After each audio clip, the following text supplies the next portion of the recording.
Viva Sir Sean Gibbons, Viva Promotions ni Sir Brandon Gibbons, Viva Shapiro Sports ni Sir Shane Shapiro, and Viva Sanman Promotions mga kaibigan. Ito po, wala na makakapigil, tuloy-tuloy na mga kaibigan. Syempre, powered by Matchroom. Live po yan sa The Zone. Ang laban po mga kaibigan ni Ahmad Aliyev versus, baka akong nagbabalita sa sa lagay ng panahon, ang ating pong si Marlon Tapales mga kaibigan. Hindi, not only one, but two world title belts mga kaibigan. WBA and IBF World Super Bantamweight titles.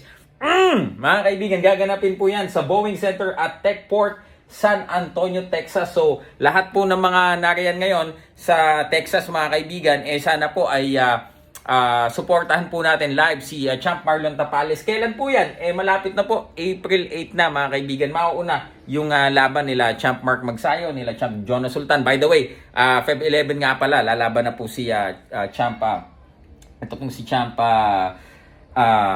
Yuber Marshall mga kaibigan. So, ito po mga kaibigan, isa lamang sa talagang sunod-sunod pong mga napakalaking laban ng mga fighters under MP, Viva at Knuckleheads Pro Boxing Fraternity mga idol. And mga kaibigan, we will just give credit to Sir Sean Gibbons na talaga nga naman pong napakasipag sa pagbibigay ng oportunidad sa ating po mga Pilipinong boksingero mga kaibigan. So yan na nga po mga idol, we are not promising you heaven and earth, we will just be delivering output mga idol. At ito po yan, hindi kayo nakakarinig ng mga kung ano-ano mang hype, kung ano-ano mang mga pangako, pasikat, output. Mga ganito na agad na laban, malalaking laban ang makikita nyo po kagad mga kaibigan. Hindi po puro pangako, hindi po puro mga paasa, hindi po puro pasabog kuno, breaking news, tapos wala naman palang kalaban mga kaibigan. Ako, di ba?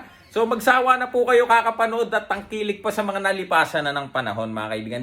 Dito po nagpapakita na kapag ikaw ay hawak-hawak ng isang talagang maayos at maimpluwensyang handler, promoter, makakalaban ka naman gantong uring laban.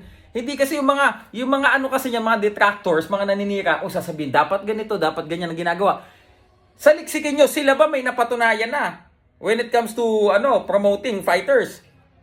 Name one Filipino fighter na tinulungan nila. Wala, 'di ba? Yung mga yan, yung mga kritiko ng MP, promotions kritiko ni Sir Sean Gibbons. Ito delivering outputs mga idol, Yan po hindi nila masabayan kaya po sinisiraan ang isang Sean Gibbons. Sinisiraan nila, pinipilit nilang i-discredit yung mga nagawa ng tao mga kaibigan. So, ito po nagpapatunay mga idol na 'di ba, for the longest time na may umalis po sa amin at ganyan na lamang po ang mga nangyayaring mga kaganapan sa kanyang karera. Ito po iba mga idol. Talagang mainstream. Talagang nandun po sa tuktok mga idol. Ito lang pong laban ni Marlon Tapales. We are all excited. Plus mga idol, ito pong si Champ Jonas Sultan. Bukas po, ayan na. Magkasama kami ni Champ Jonas Sultan. By the way, bukas para sa kanyang US visa. Ito pong si Champ Pedro Taduran, inaayos na din po ang kanyang US visa. Si Champ Leonard Sarcon, ayan ang inaabangan ng marami. Leonard Sarcon din, inaayos na din po ang kanyang US visa. Syempre po, ang nagbabalik mga idol, eto na, yung dagkong tae, Jack Tepora. Abangan nyo po ang kanyang pagbabalik, inaayos na din po ang kanyang papeles. And mga kaibigan, marami pong fighters ng MP, Viva at Knuckleheads ang maririnig nyo pong mangingibabaw this year sa international boxing industry. Yun lamang po. Kaya ikaw nakikinig ka, nanonood ka. 'Di ba? Pasalamat ka, pinagmamalasakitan ka pa rin, 'di ba? So, ano ba? 'Di ba? Ano ba? Take it or leave it. Deal or no deal. Brad, wala dati, ikaw ang tinitingala nila. Ngayon nakaganong ka na lang sa kanila, nanonood sa mga laban nila, Brad. 'Di ba? Para sa yan yung ino-offer ni Sir Sean. Ngayon kung ayaw mo, bahala ka. Ngayon, kung maliwanagan ka, sundin mo lang yung mga stipulations, di ba? Humingi ka ng pasensya, tanggalin mo lahat ng mga asungot dyan, at world title daw ang ibibigay sa'yo. Nasa sa'yo na ang bola. Silver Voice TV, magandang gabi sa inyo lahat. Peace.